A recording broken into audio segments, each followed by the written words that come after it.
Before I left my art studio yesterday, I tested a gray that I'm going to use in this painting right here. The gray that I'm using is not gray out of the bottle. The black that I'm using in this painting is not black. It's really dark brown. The blue in this painting is actually green, made from these colors. I've got imitation gold, I forget the name of this, I think it's aqua, and Kansas City teal. Gray from the tube just doesn't look right to me for this painting. It kind of almost looks like it's on the red side, and I don't have any reds in this painting. We're taught in school that black and white make gray.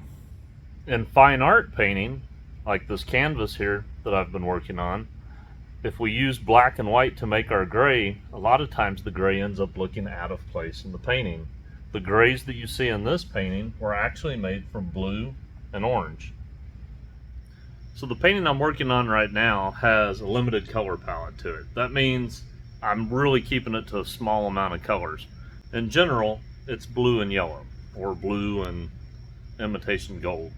I've got Kansas City teal, aqua, a little bit of white just used for highlights, but all of these Kansas City teal aqua colors in there have a lot of the imitation gold mixed into them, so they come out being almost green.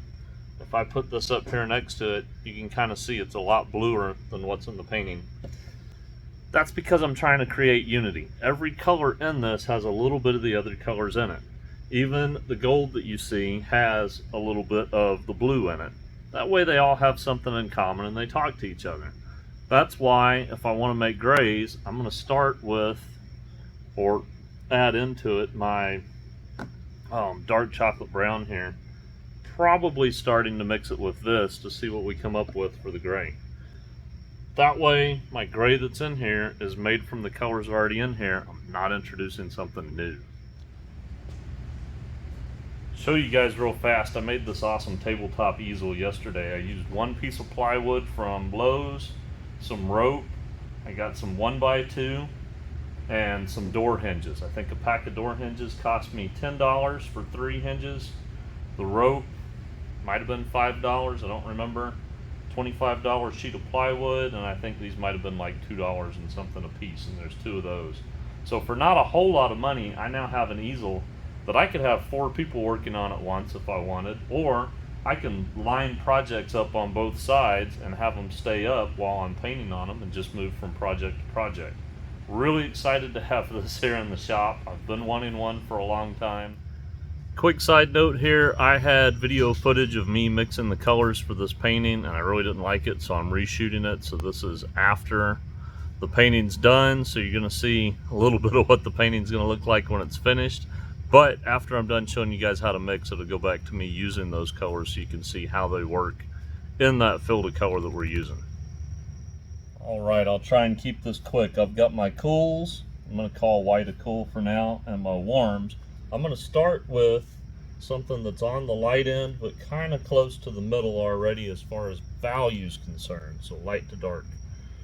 I'm aiming for something that's pretty close to absolute middle on how light and dark it is, and pretty close to middle on how bright to dull it is, pretty close to middle between warm and cool.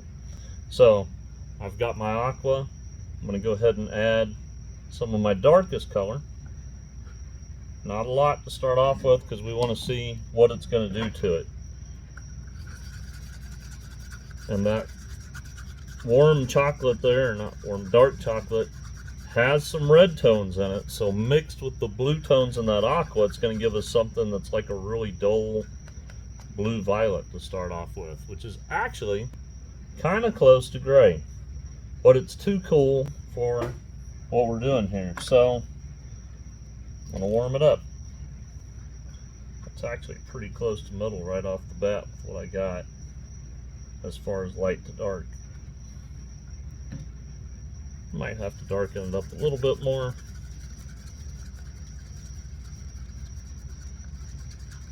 So now I've got kind of like a dull teal green kind of color, right? Which is kind of getting close to where we want.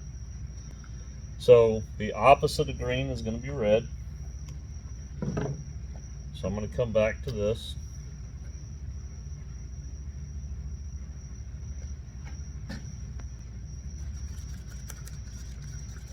Remember, I'm killing that blue that I started off with is really where I'm at.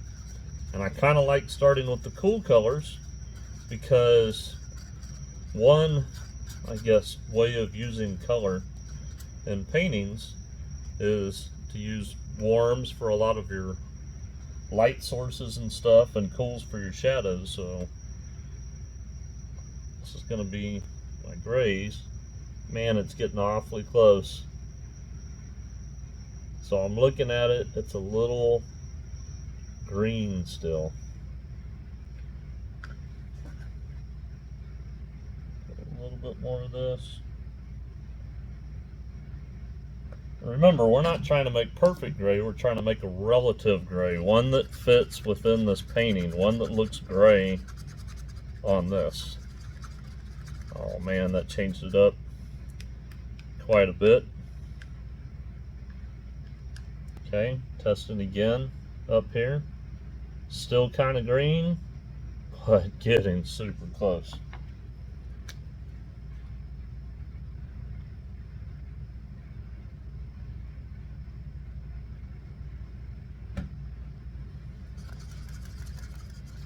And not getting too dark. Again, we don't want to go too dark yet because as I'm painting this, I can adjust how dark I want it.